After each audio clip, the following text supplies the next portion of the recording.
अस्सलाम वालेकुम स्टूडेंट्स, कैसे हैं सब। उम्मीद करता हूँ आप सब खैरियत से होंगे।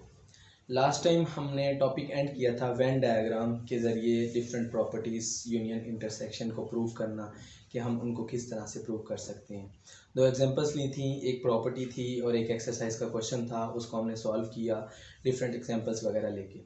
आज का जो हमारा टॉपिक है वो कुछ लॉजिक्स पर है। जैसे हमने एंड और नॉट गेट पढ़े फिज़िक्स में, लॉजिक्स थी, तो बेसिकली उसके ऊपर डिपेंड करते हैं। अब जो फर्स्ट हमारा है वो है इंडक्टिव एंड डिडक्टिव लॉजिक। अब इसकी मैं आपको एक एग्जांपल बताऊं, क्योंकि बेसिकली इंडक्टिव और डिडक्टिव लॉजिक्स में जो चीज़ें आती हैं वो बेसिकली डेफिनेशन हैं सिर्फ। तो आगे जो हमारे पास लॉजिक गेट्स हैं, फर्दर हम उनके ऊपर क्वेश्चंस वगैरह सॉल्व करेंगे। अब आपको एक कोविड की एग्जांपल देता हूँ।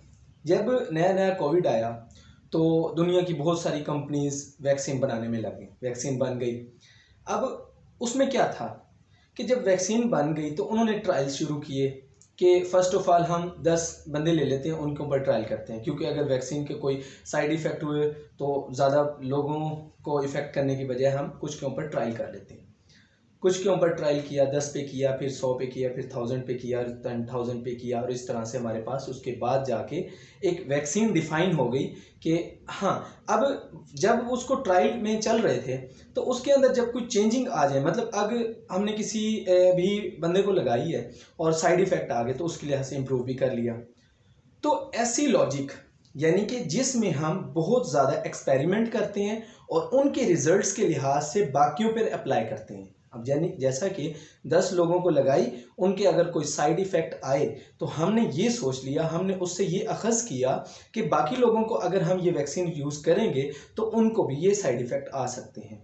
तो बताने का मकसद ये है कि जब हम कुछ एक्सपेरिमेंट करते हैं, उनसे हमें रिजल्ट्स आते हैं, वहाँ से हम जो रिजल्ट्स गेन करते हैं और बाकी भी हम ये खुद से आइडिया लगा लेते हैं कि हम बाकी पब्लिक के लिए अगर यूज़ करेंगे तो उनके भी साइड इफ़ेक्ट यही होंगे।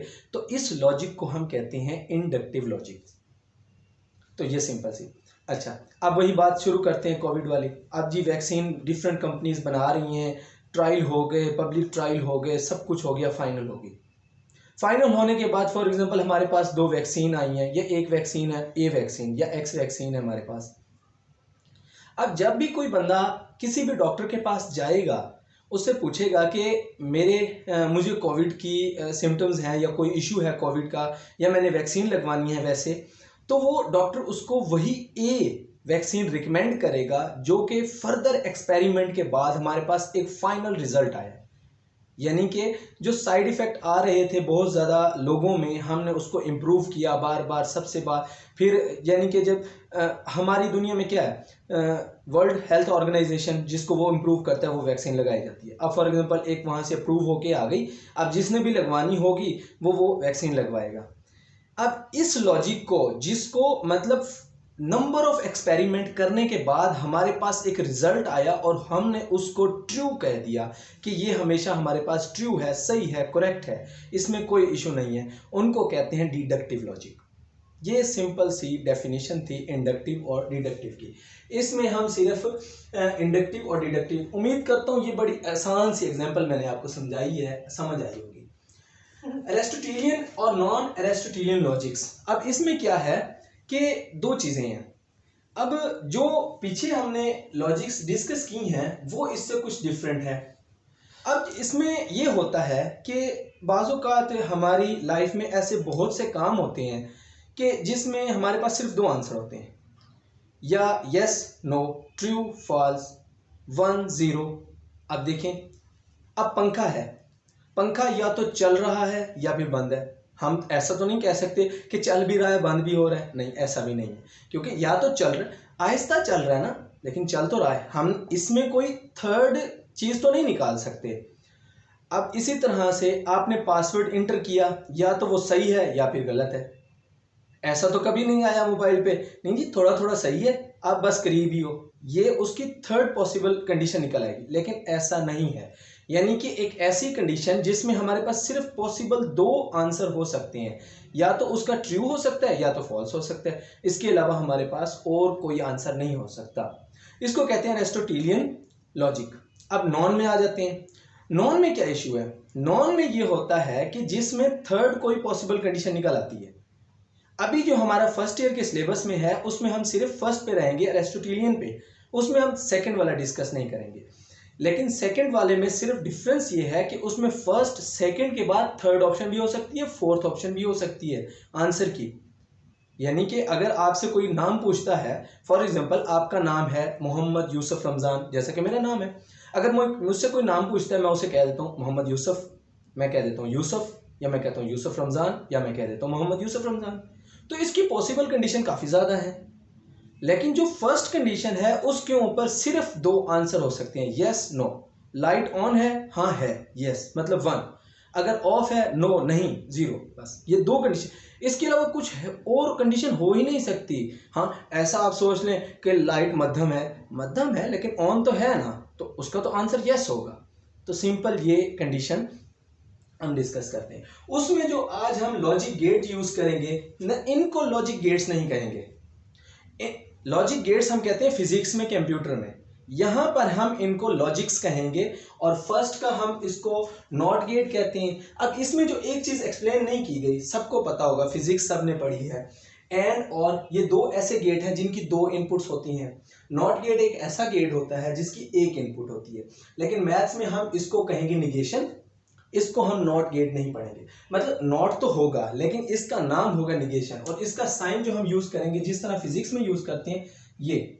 और इसके बाद एंड गेट आता है। अब एंड गेट यहाँ पे इसको कंजंक्शन पढ़ेंगे, मतलब बात सेम है, इसका काम सेम है, इनपुट सेम है, आउटपुट सेम है, सब कुछ सेम है, नाम चेंज है। फिजिक्स में हम इसको एंड गेट पढ़ते हैं और उसका सिंबल वगैरह डिफरेंट यूज करते हैं, यहाँ पे सिंबल वगैरह डिफरेंट यूज करेंगे, ठीक है। और इसमें हम इसको यूज करेंगे वी के साथ, सॉरी उल्टे वी के साथ, ये इस तरह से। और जो हमारे पास एंड और आता है उसको हम वी के साथ यूज करेंगे।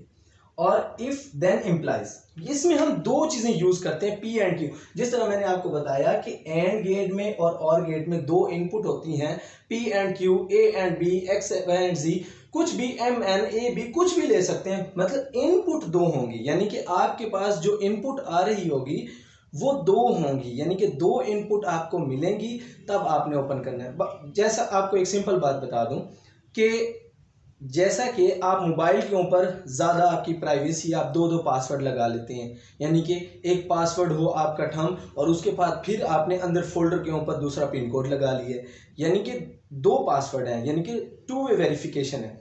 अब इसमें क्या होता है कि इनपुट भी ऐसे दो हैं, जब आपकी दो इनपुट मिलेंगी फिर आपको रिक्वायर्ड आउटपुट आएगी। और इसी तरह से और में भी इफ देन इम्प्लाइज, अब इसमें भी दो चीजें यूज करेंगे।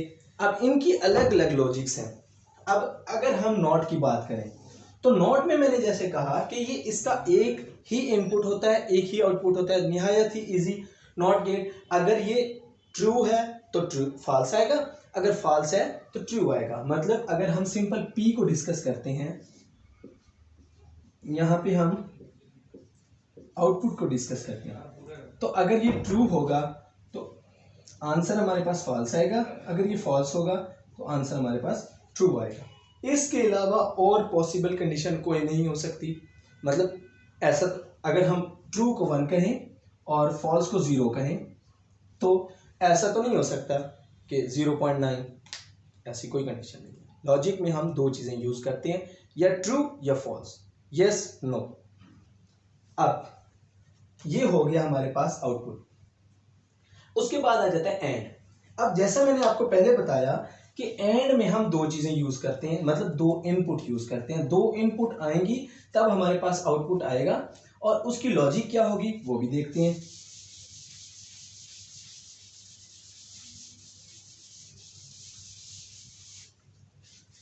अब देखें, ये हमारे पास एक P है और दूसरा हमारे पास Q है। अब अगर इस लिहाज से देखा जाए कि P और Q दो इनपुट हैं, अब एक इनपुट की क्या पॉसिबल कंडीशन हो सकती है, 0 1 मतलब 2। अब 2 के अगर हम 2 के लिहाज से कंपैरिजन बनाए तो 4 बनते हैं, 2⁻², 4।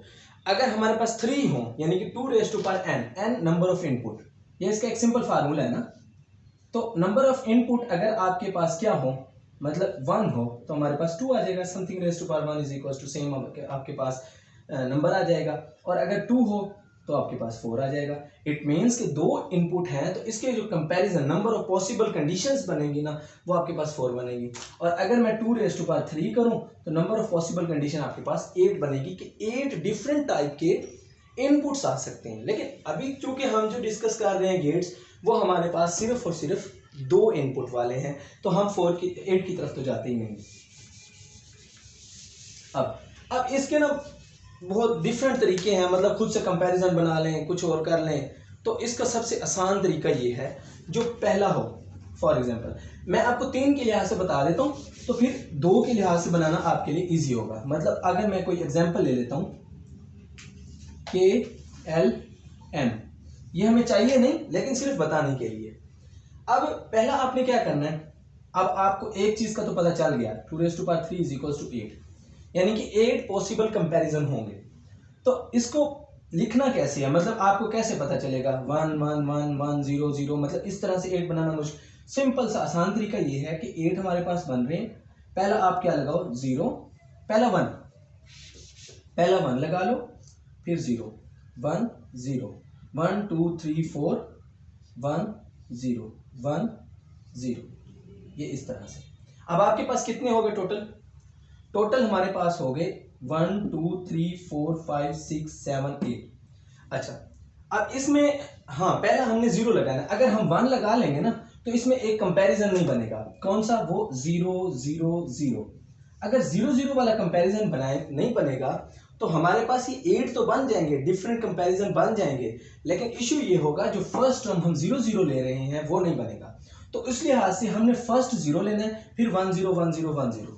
तो इस लिहाज से फर्स्ट को लिख लेना है, ये 0 1 0 1 0 1 0 1 1 2 3 4 5 6 7 8।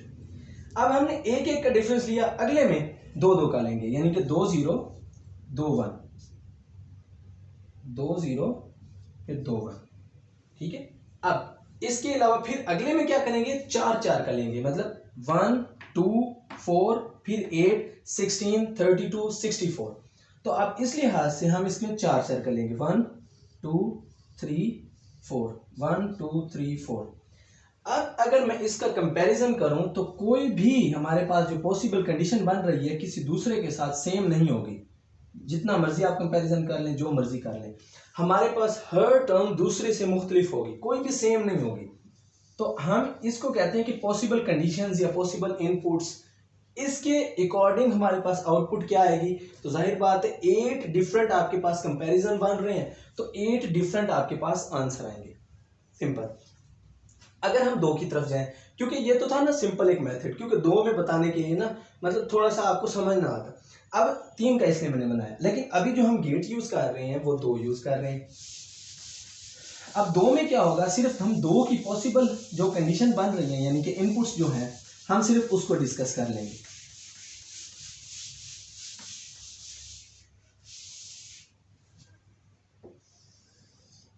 ये हमारे पास P और दूसरा हमारे पास आ जाएगा Q, और यहां पर मैं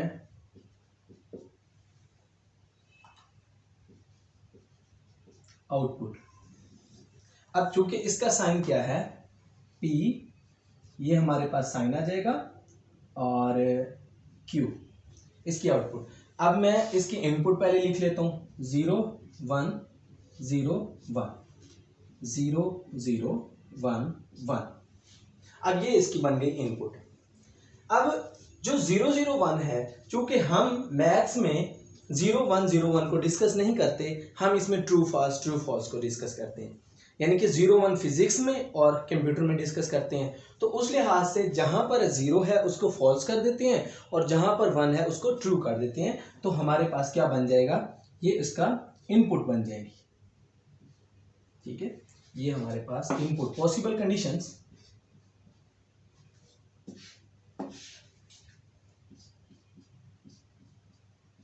ये आपके पास बन गया।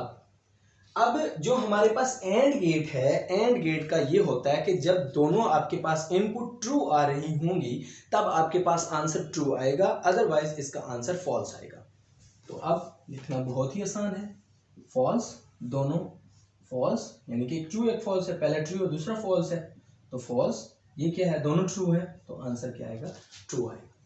ये है आपके पास एंड गेट का टेबल, या आप ये भी कह सकते हैं कि एंड गेट पे आउट इनपुट क्या दी जाए तो आउटपुट क्या आएगी, क्योंकि दो गेट्स हैं, इसकी पॉसिबल कंडीशन भी यही बनती है।